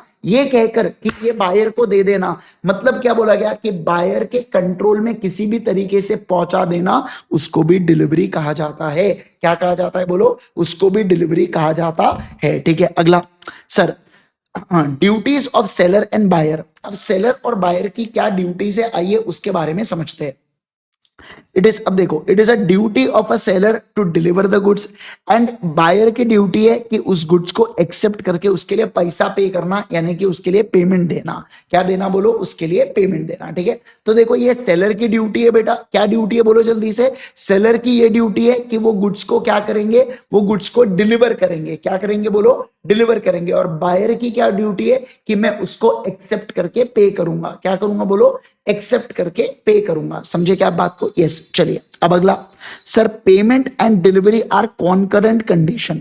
अब क्या बोल रहे हैं कि जो पेमेंट और डिलीवरी है ना, ये कॉन्करेंट कंडीशन है। कॉन्करेंट कंडीशन का मतलब होता है कि ये साथ साथ होना चाहिए। मतलब क्या कि अगर मैं गुड्स को डिलीवर करने के लिए रेडी हूं तो आपने उसका पैसा देने के लिए रेडी होना चाहिए, अनलेस अदरवाइज एग्रीड। हाँ, मैंने ऐसा बोल रखो, कोई बात नहीं यार, अपनी घर की बात है, मैं गुड्स आज दे देता हूं, तुम 1 महीने बाद मुझे पैसे दे देना, तो बात अलग है। लेकिन वैसे जनरल क्या कहता है? जनरल रूल ये कहता है कि जब मैं गुड्स को पोजीशन देने के लिए रेडी हूं तो आप मुझे क्या देने के लिए रेडी होना चाहिए? आप मुझको पेमेंट देने के लिए रेडी होना चाहिए। क्या होना चाहिए बोलो? आप मुझको पेमेंट देने के लिए रेडी होना चाहिए। समझे क्या बात को?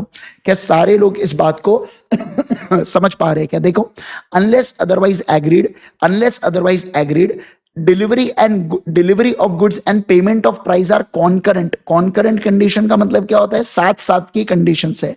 That is to say that the seller shall be ready and willing to give position of goods to the buyer in exchange of price, and buyer shall be ready and willing to pay for the price in exchange of the position of the goods. तो position देके मैं तुम्हें goods दूं, मतलब position दूंगा तो तुम मुझे प्राइस देना, और मैं प्राइस दूंगा तो तुम पोजीशन देना। ऐसा यहां पे बोला गया है। ठीक है, चलो अब है बहुत ही बेसिक, ये भी बेसिक बातें पढ़े अपन ने। अब बहुत ही उससे भी ज्यादा बेसिक पॉइंट्स के बारे में अब अपन पढ़ने वाले, that is rules regarding delivery के बारे में। किसके रिगार्डिंग बोलो? रूल्स रिगार्डिंग डिलीवरी के बारे में। ठीक है, ध्यान देना यहाँ पे।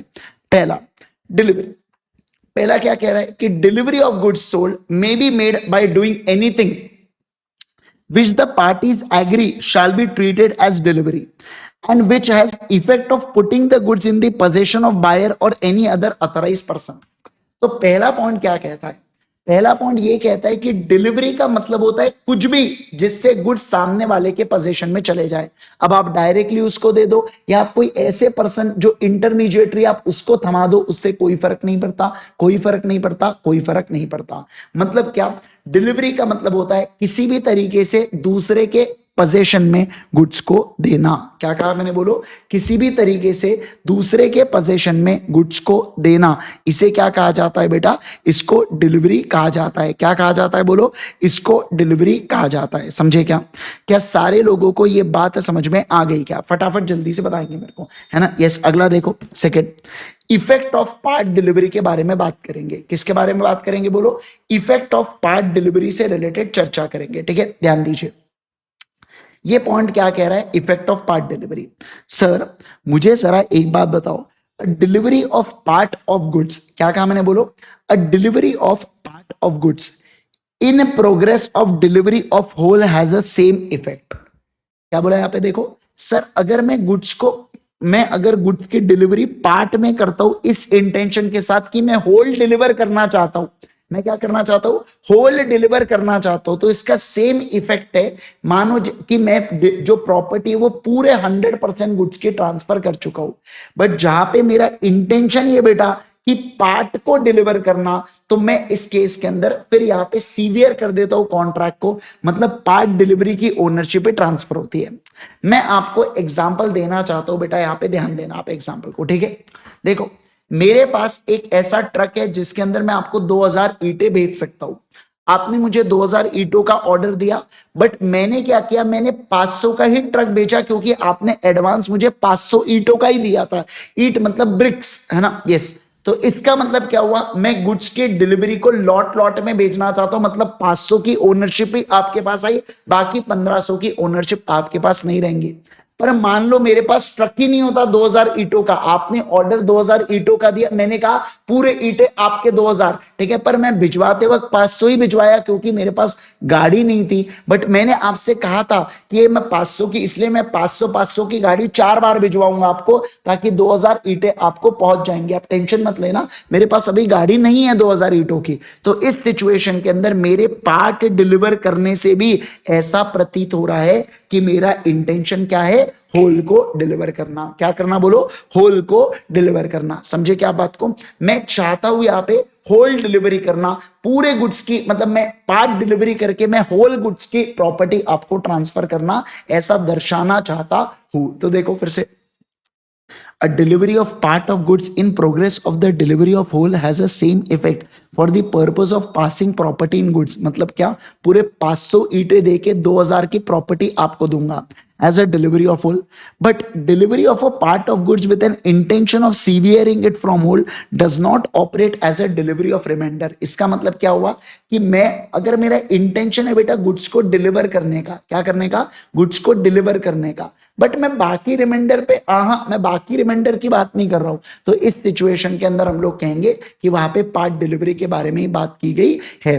एक बात ध्यान रखना, बायर अप्लाई करना चाहिए बेटा डिलीवरी के लिए, सेलर की कोई जिम्मेवारी नहीं है। बायर को गुड्स चाहिए तो बायर ने अप्लाई करना चाहिए गुड्स की डिलीवरी के लिए। फोर्थ पॉइंट देखो क्या कहता है, प्लेस ऑफ डिलीवरी। सवाल बनता है कि मैंने गुड्स को कहां पर डिलीवर करना चाहिए, किधर मैंने डिलीवरी देनी चाहिए, कि बुक्स की, बुक्स बोल रहा हूं यहाँ पे, गुड्स की, और ना, तो किस, कहां पे मैंने देना चाहिए, उसके बारे में बात यहाँ पे की जा रही है। तो देखो, place of delivery where it is for the buyer to take the possession of goods and for the seller to send them the to the buyer, the question depending upon each case on the contract, that is contract में जो expressly या impliedly fix होगा आपने वहां पे deliver करना चाहिए। जैसे मैंने आपको बोला कि मैं आपके गोडाउन पे छोड़ के दूंगा, तो इसके सिचुएशन के अंदर डिलीवरी आपके गोडाउन पे होंगी, ठीक है। लेकिन मान लो अगर कुछ ऐसा कॉन्ट्रैक्ट नहीं है बेटा, apart from any such contract, जो मैंने गुड्स को बेचा है ना, मैं उसको डिलीवर करूंगा कहां पे, जिस समय कॉन्ट्रैक्ट बन रहा था, जिस समय सेल का कॉन्ट्रैक्ट बन रहा था, उस समय उस गुड्स की डिलीवरी कहां पे थी, उस समय उस गुड्स कहां पर पड़े थे, मैं वहां पे बेचूंगा। जैसे आप मेरे किराना शॉप में, आप बोलते हो मुझे कुरकुरे का पैकेट दे दो करके, अब आपका और मेरा कॉन्ट्रैक्ट यहां डिसाइड हुआ और हमने कुछ दूसरा अदर भी डिसाइड नहीं किया, इसका मतलब क्या होगा, कुरकुरे के पैकेट की डिलीवरी मैं आपको दुकान पर दूंगा। मान लो मेरे पास कुरकुरे का पैकेट नहीं है, मैं कहता हूं भैया शाम तक आना, शाम तक आना मतलब मेरे दुकान पे आके कुरकुरे का पैकेट लेके जाना। मैं कहता हूं भैया अभी तो नहीं है, मैं आपके घर पे भिजवा दूंगा, मतलब मैं डिलीवरी, आप और मैं मिलके फिक्स कर लिए कि मैं आपके घर पे आके क्या दे दूंगा, कुरकुरे का पैकेट दे दूंगा, ठीक है। Goods agreed to be sold are to be delivered at a place where at the time of contract agreement to sale या not in existence, जहां पे वो मैन्युफैक्चर या प्रोड्यूस हुआ। तो सिंपल सी बात है सर, अगर एग्रीमेंट टू सेल है तो जहां पे या गुड्स जब एग्जिस्ट ही नहीं करते, तो जहां पे भी आपने एग्री किया होगा इसको बेचने का, जहां पे भी आपने एग्री किया होगा, वहां पे हम लोग कहेंगे कि आपको प्लेस ऑफ डिलीवरी, मतलब वहां पे गुड्स की डिलीवरी देना पड़ेगा। टाइम ऑफ डिलीवरी, सर अगर मान लो बायर और सेलर टाइम फिक्स करते हैं तो उस फिक्स के अंदर दे देना, या मान लो टाइम फिक्स नहीं किया तो एक नॉर्मल टाइम, रीजनेबल टाइम के अंदर डिलीवर कर देना। उसके बाद अगला, goods in position of third party. क्या बोला यहां पे बताइए सर, अगर गुड्स है जो किसके पोजीशन में, थर्ड पार्टी के पोजीशन में, किसके पोजीशन में बोलो, थर्ड पार्टी के पोजीशन में, ठीक है। यहां पे आएगा बेटा अपना कौन सा, वो डिलीवरी बाय एक्नॉलेजमेंट। याद आ रहा है क्या आपको, है ना, याद है डिलीवरी बाय एक्नॉलेजमेंट अपन ने पढ़ा था, एक एक्चुअल डिलीवरी, सिंबॉलिक डिलीवरी और डिलीवरी बाय एक्नॉलेजमेंट। ये उसके बारे में बात कर रहे हैं कि मेरे गुड्स जो थर्ड पार्टी के पास पड़े और मैं अगर वो गुड्स आपको बेच देता हूं बेटा, और वो थर्ड पार्टी ये आपको एक्नॉलेज कर देती है कि वो गुड्स को होल्ड करता है आपके बिहाफ में, किसके बिहाफ में, आपके बिहाफ में, मतलब डिलीवरी हो चुकी। क्या हो चुकी बोलो, डिलीवरी हो चुकी। तो देखो, where the goods at the time of sale are in the possession of a third person, किसके possession में बोलो, थर्ड पर्सन के possession में, है ना। अब देखो, there is no delivery unless and until such third person acknowledges to the buyer, कि वो गुड्स को होल्ड करके रखता है किसके बिहाफ में बेटा, बायर के बिहाफ में। अब देखो, provided that nothing in this section shall affect the operation of issue or transfer of any document of title of goods। अब देखो क्या बोला यहाँ पे कि provided that, यहाँ पे ये बोला गया है कि nothing in this section, ये सेक्शन कोई भी अफेक्ट नहीं करता है बेटा किसको, affect the operation of the issue और transfer of any document of title. मतलब ये बोल रहा है कि इससे कोई फर्क नहीं पड़ता कि डॉक्यूमेंट ऑफ टाइटल ट्रांसफर हुआ या नहीं हुआ, उसने यानी कि थर्ड पार्टी ने अगर बायर को एक्नॉलेज कर दिया, किस बात का एक्नॉलेज कर दिया कि भैया मैं गुड्स को होल्ड करके रख रहा हूं आपके बिहाफ में, तो मैं कहूंगा कि यहां पे क्या हो जाता है, यहां पे डिलीवरी हो जाती है। क्या हो जाती है बोलो, डिलीवरी हो जाती है। ठीक है, अब time for tender of delivery. मुझे एक बात बताइए यहाँ पे, अब सीधी नॉर्मल सा लॉजिक है, मैंने डिलीवरी के लिए कब सामने वाले व्यक्ति को अप्रोच करना चाहिए, तो इनका कहना है रीजनेबल आवर में, मतलब सुबह 9 बजे से लेके शाम में 7 बजे तक मैं बोल सकता हूं ये रीजनेबल आवर बोला जाता है, ये बिजनेस आवर्स बोले जाते हैं। तो बिजनेस आवर्स के अंदर आपने डिलीवरी के लिए अप्लाई करना चाहिए बेटा। कभी भी उठे सुठे रात में 12 बजे जा रहे बेटा डिलीवरी मांगने के लिए, तो ये सही बात है क्या? नहीं सर, ये सही बात नहीं है। तो इस सिचुएशन के अंदर डिलीवरी को आपने नॉर्मल रीजनेबल आवर्स में अप्लाई करना चाहिए। ठीक है, okay. 8th, expenses for delivery. यहां पे क्या बोला गया कि सर जितने भी खर्चे होते हैं, एक्सपेंसेस होते हैं जो इंसिडेंटल है बेटा, of putting the goods into deliverable state, मतलब गुड्स को डिलीवरेबल स्टेट में लाने के जितने भी खर्चे हैं वो कौन बॉर्न करेगा? सेलर। जैसे देखो, मान लो चावल ऐसा खुले में पड़े, अब चावल को कट्टों में यानी कि बोरियों में पैक करना है बेटा। अब ये बोरी में पैक करने का खर्चा किसका होगा? बोरी में पैक करने का खर्चा सेलर का होगा। बोरी का खर्चा कौन उठाएगा? सेलर। लेबर का खर्चा कौन उठाएगा? सेलर उठाएगा। मतलब गुड्स को डिलीवरेबल स्टेट में लाने के जितने भी खर्चे होंगे ना, वो कौन बेयर करने वाला है बेटा? वो सेलर बेयर करने वाला है। कौन बेयर करने वाला है बोलो? वो सेलर बेयर करने वाला है। ठीक है, ओके। अगला, अब देखो, अब मैं बात करूंगा delivery of goods in a wrong quantity के बारे में। किसके बारे में बोलो? Delivery of goods in a wrong quantity. आइए मैं आपको यहाँ पे सीधा अपने बुक से, यहाँ पे जो नोट्स बना है इससे, ये आपको अपने नोटबुक में बेटा क्या करना है, कॉपी कराऊंगा मैं यहाँ पे। ठीक है ना, अभी रुक जाओ, लेकिन अभी एक बार पढ़ लो। यहाँ पे देखो सर यहाँ पे डिलीवरी होती है कितना, यहाँ पे मान लो 10 रुपए प्रति केजी, एट 10 केजी हम लोग चावल सप्लाई करेंगे 20 रुपए के रेट से। ये हमारा कॉन्ट्रैक्ट डिसाइडेड है बेटा। ठीक है ना, क्या डिसाइडेड है? कॉन्ट्रैक्ट डिसाइडेड है। अब मान लो अगर रॉन्ग क्वांटिटी की डिलीवरी होती है तो मैं गुड्स को क्या कर दूंगा? रिजेक्ट कर दूंगा। क्या कर दूंगा बोलो? रिजेक्ट कर दूंगा, है ना। लेकिन अगर मैं एक्सेप्ट करता हूं, मैं क्या करता हूं बोलो? अगर मैं एक्सेप्ट करता हूं तो मुझे रीजनेबल प्राइस को पे करना है। क्या करना है बोलो? रीजनेबल प्राइस को पे करना है। ओके, अगला देखो, सारे लोग ध्यान दीजिएगा। पहला, ठीक है। दूसरा, सर अगर क्वांटिटी जो है वो लार्ज आ जाती है, मैं तो 10 किलो ही बुलाया था बेटा, बट 15 किलो आ गई, तो इस सिचुएशन के अंदर जितनी कॉन्ट्रैक्ट में थी मैं उतने को एक्सेप्ट करूंगा, बाकी एक्सेस को वापस करूंगा। मतलब 15 किलो अगर चावल सामने वाले ने दे दिया तो मैं 10 किलो रखूंगा, क्योंकि मैंने तो 10 किलो की ही बात किया था, तो मैं उतने रखूंगा, बाकी के एक्सेस 5 किलो लौटा दूंगा। समझ रहे बात को? यस। और ऑब्वियस सी बात है, पैसा किसके लिए दूंगा? 10 रुपए प्रति किलो, यानी कि 200 रुपए दूंगा यहाँ पे 10 केजी इंटू 20 रुपए प्रति केजी के हिसाब से। ओके, लेकिन अगर ज्यादा माल आ गया, यानी कि 15 किलो चावल आ गए और मैंने पूरे के पूरे 15 किलो एक्सेप्ट कर लिए, तो मैं कॉन्ट्रैक्ट रेट के हिसाब से 15 किलो का पेमेंट करूंगा, यानी कि 15 इंटू 20, 300 रुपए में उसको पे करूंगा। ओके, लेकिन अगर क्वांटिटी लेस आ जाती है, कॉन्ट्रैक्ट हुआ था 10 किलो का, पर सप्लाई करते वक्त बेटा मुझे 5 किलो ही सप्लाई किया, तो क्या बोला? आप रिजेक्ट कर दो, 100% मना कर दो बेटा गुड्स लेने से, मैं एक्सेप्ट ही नहीं करूंगा। और दूसरा, अगर आप उस 5 किलो को एक्सेप्ट करोगे तो आप कॉन्ट्रैक्ट प्राइस को पे करना। क्या करना बोलो? कॉन्ट्रैक्ट प्राइस को पे करना। समझे क्या बात को? क्या सारे लोग इस बात को समझ पा रहे हैं क्या जो मैंने कहा? तो देखो, अगर डिलीवरी होती है रॉन्ग क्वांटिटी के अंदर तो उससे रिलेटेड हम लोगों ने यहाँ पे बात किया। अब दूसरे केस के अंदर अगर गुड्स जो है बेटा, समझना बात को, गुड्स जो है ना उसमें मिक्सिंग ऑफ गुड्स हो जाते हैं। क्या हो जाते हैं? Mixing of goods. जैसे फॉर एग्जांपल के मान लो मैंने 10 कैडबरी परचेस किया था बेटा, सीबी मतलब कैडबरी। अब क्या हुआ, सामने वाले सेलर ने मुझे 8 कैडबरी भेजा और 2 मुझे 5 स्टार भेजा। क्या भेजा बोलो? 2 5 स्टार भेजा। ऐसे 10 चॉकलेट भेजा। मैंने 10 चॉकलेट कैडबरी के खरीदा, पर उसने मुझे 8 कैडबरी के और 2 5 स्टार भेजा। तो इस सिचुएशन के अंदर मैं क्या कर सकता हूं, मैं एक तो रिजेक्ट करूंगा होल, या मैं एक्सेप्ट कर सकता हूं कैडबरी और उसके लिए कॉन्ट्रैक्ट रेट पे करूंगा, और रिजेक्ट कर सकता हूं बेटा 5 स्टार को। दोनों में से कोई भी ऑप्शन मेरे पास है। मतलब सर जो चीज आपने खरीदी नहीं 5 स्टार, उसको आप क्या एक्सेप्ट करोगे? क्या नहीं करूंगा? क्या कहा मैंने? बोलो नहीं। देखो रॉन्ग क्वांटिटी में एक बार का आ तो चावल ही रहे थे ना, पर यहां पे तो गुड्स ही भलते आ गए। तो जब गुड्स ही भलते आ गए तो इस सिचुएशन के अंदर मैं एक्सेप्ट करूंगा क्या? नहीं। सीबी का मतलब होता है कैडबरी, इसका मतलब होता है 5 स्टार। क्या होता है? बोलो 5 स्टार। समझे क्या? क्या आपको ये बात समझ में आ गई क्या? फटाफट जल्दी जल्दी बताइए मुझे, है ना। अब देखो यही बातें यहाँ पे लिखी रखी है, ठीक है। देखो, where seller delivers the buyer a quality of goods less than he contracted to sell. मतलब क्वालिटी खराब बेची तो बायर इसको रिजेक्ट कर सकता है, लेकिन अगर बायर एक्सेप्ट करता है तो उसको कॉन्ट्रैक्ट रेट को पे करना पड़ेगा। क्या करना पड़ेगा?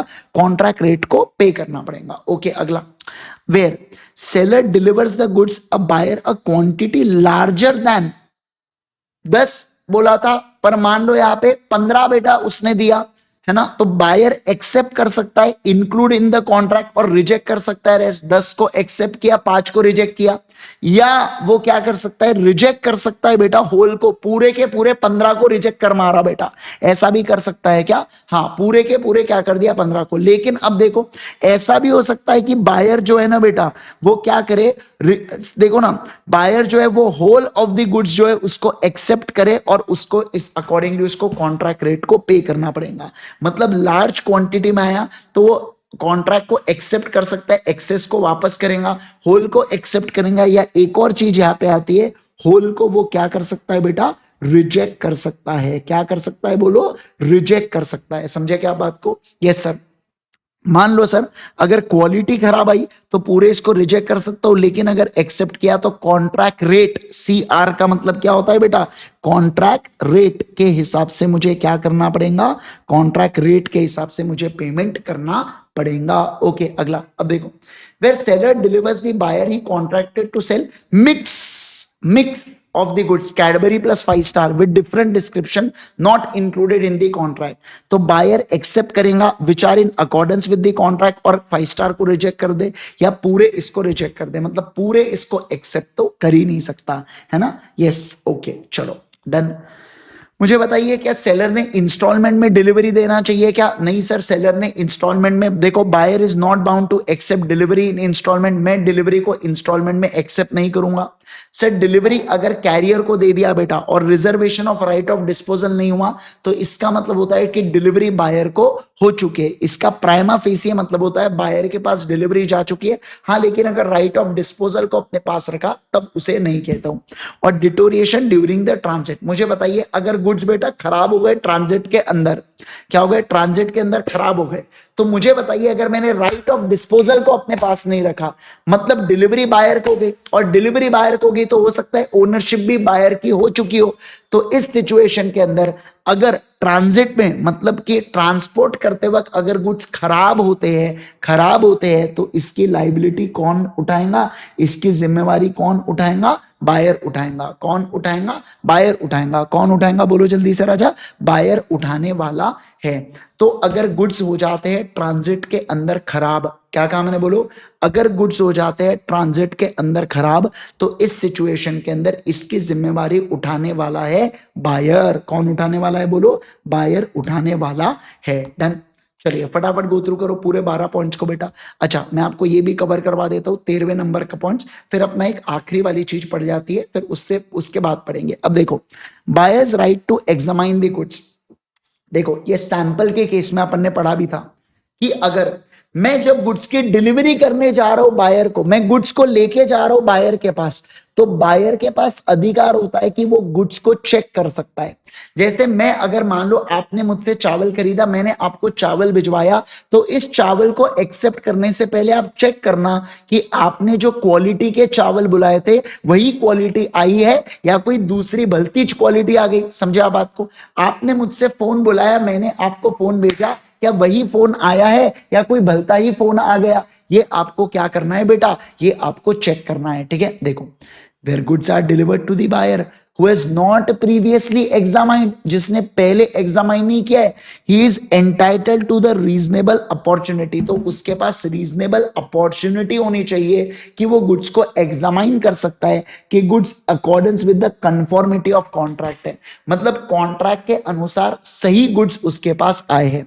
अब अनलेस अदरवाइज एग्रीड, तो जो सेलर है बेटा वो बाउंड होता है क्या? हाँ सर वो बाउंड होता है। क्या होता है बोलो जल्दी से? वो बाउंड होता है, समझे क्या? Yes sir. चलिए फटाफट फटाफट गो थ्रू करेंगे, सारे लोग जल्दी से एकदम गो थ्रू करो, समय नहीं है बेटा, है ना? यस चलो चलो चलो जल्दी से। फिर अपन सेक्शन नंबर 42 को पढ़ेंगे, एकदम क्विकली गो थ्रू करो।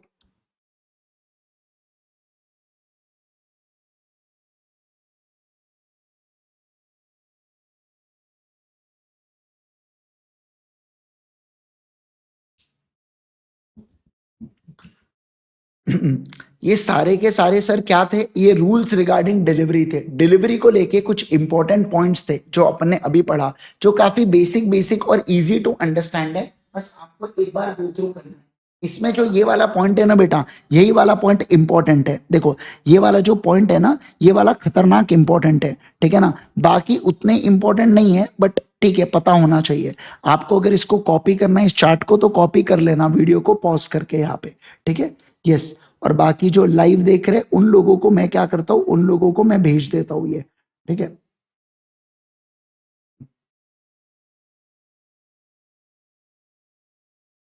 तो आप अपने बुक में इसको कॉपी कर सकते हैं, आपको अभी कॉपी करना है, अब भी कॉपी करो।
आ जाओ।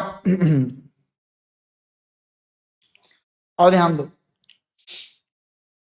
चलो हम लोग क्या पढ़ेंगे अभी? सर अभी rules related to acceptance of delivery of goods से रिगार्डिंग बात करेंगे। किससे रिलेटेड बात करेंगे बोलो? Rules related to acceptance of delivery. किससे related? Acceptance of delivery. Acceptance के रूल्स के रिगार्डिंग हम लोग यहाँ पे बात करने जा रहे हैं, ठीक है? देखो क्या बोला यहाँ पे, buyer is deemed to have accepted the goods when he intimates the seller that he has accepted them, or when goods have been delivered to him and he does not act in relation to them which is inconsistent with the ownership of the seller, or when after the lapse of reasonable times he retains the goods without intimating the seller that he has rejected them।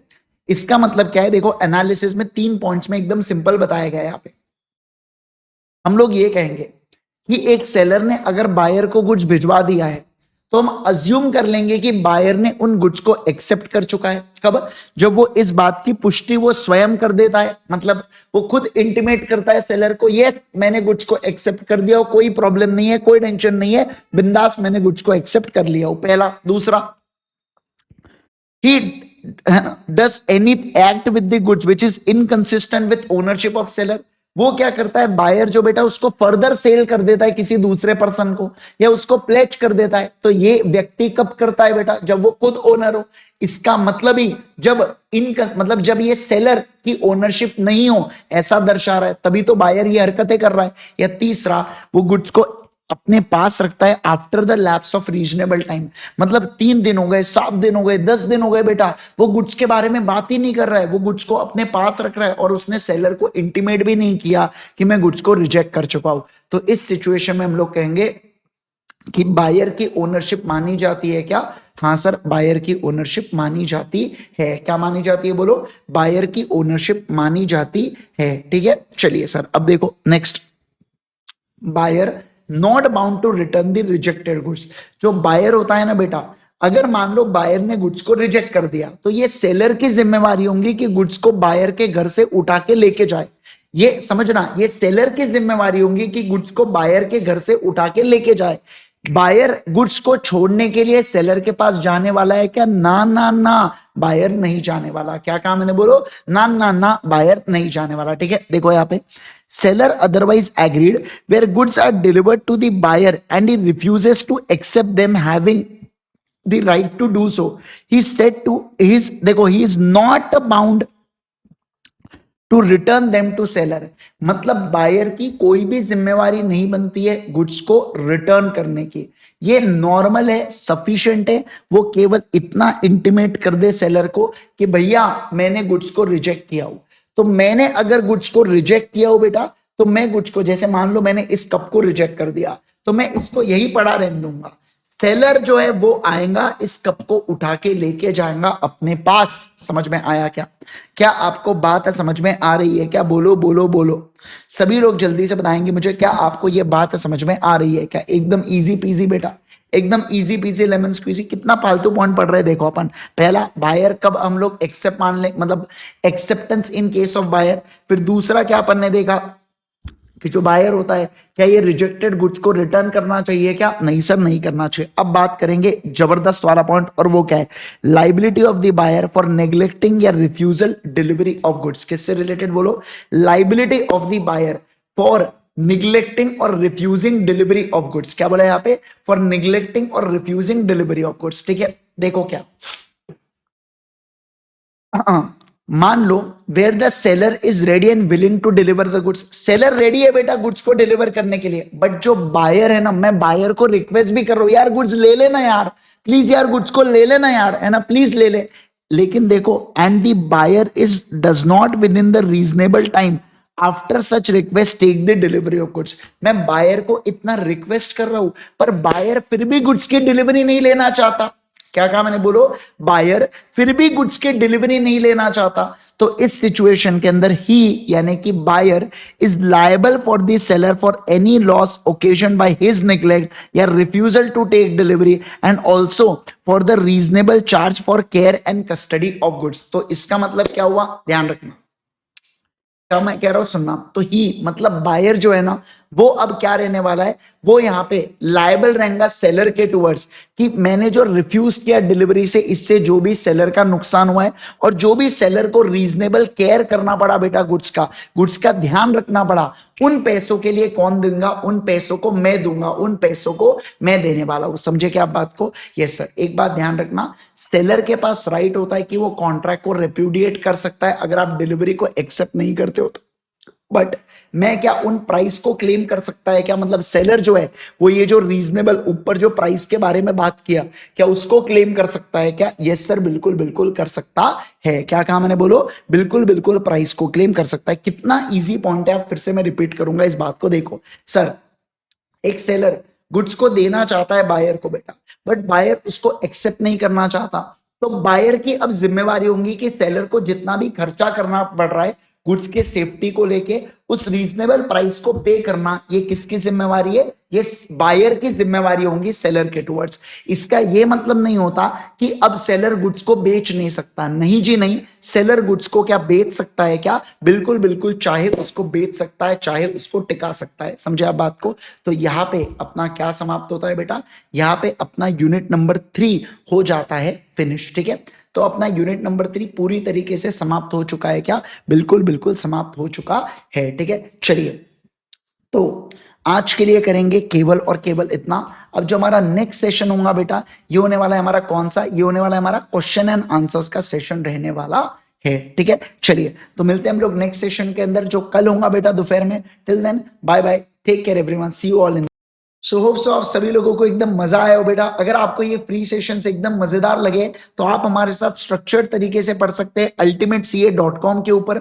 आप यहाँ पे CA foundation law का regular course या fast track course को purchase कर सकते हैं, जिसकी मदद से हम हमारे प्रिपरेशन को नेक्स्ट लेवल ले जाएंगे। बेटा इसके अंदर आपको डेडिकेटेड टेलीग्राम ग्रुप मिलता है, आपको notes, colour copy of notes मिलते हैं, राइटिंग प्रैक्टिस के सेशंस होते हैं, बहुत सारे गाइडेंस वीडियोस होते हैं, ये सब हम समय समय पर लेते रहते हैं, बहुत सारे जूम सेशंस होते हैं, डेडिकेटेड डाउट सॉल्विंग पोर्टल होता है जहां पे आप हमसे डाउट पूछ सकते हैं। और इसके अलावा मैं आपको क्लासेस के अंदर दूसरे तरीके भी बताऊंगा जिससे आप मुझसे डाउट के लिए कनेक्ट कर सकते हैं, राइट। तो होप सो आप सभी लोगों को ये लेक्चर एकदम मजेदार लगा हो बेटा। जरूर से इसको अपने दोस्तों के साथ शेयर करना, और अगर आपने हमारे YouTube चैनल को सब्सक्राइब नहीं किया है तो प्लीज इसे सब्सक्राइब कर दीजिएगा। दोनों चैनल्स अल्टीमेट सीए भी और सीए इंद्रेश गांधी भी, दोनों चैनल्स को सब्सक्राइब जरूर से करना। टेलीग्राम को ज्वाइन कर लेना बेटा, और कमेंट करके बताना कि आपको ये लेक्चर कैसा लगा। इसके अलावा चार्ट बुक और क्वेश्चन बैंक को आप सेपरेटली बाय कर सकते हैं IG sir.in से। थैंक यू सो मच, मिलते हैं हम लोग नेक्स्ट सेशन में।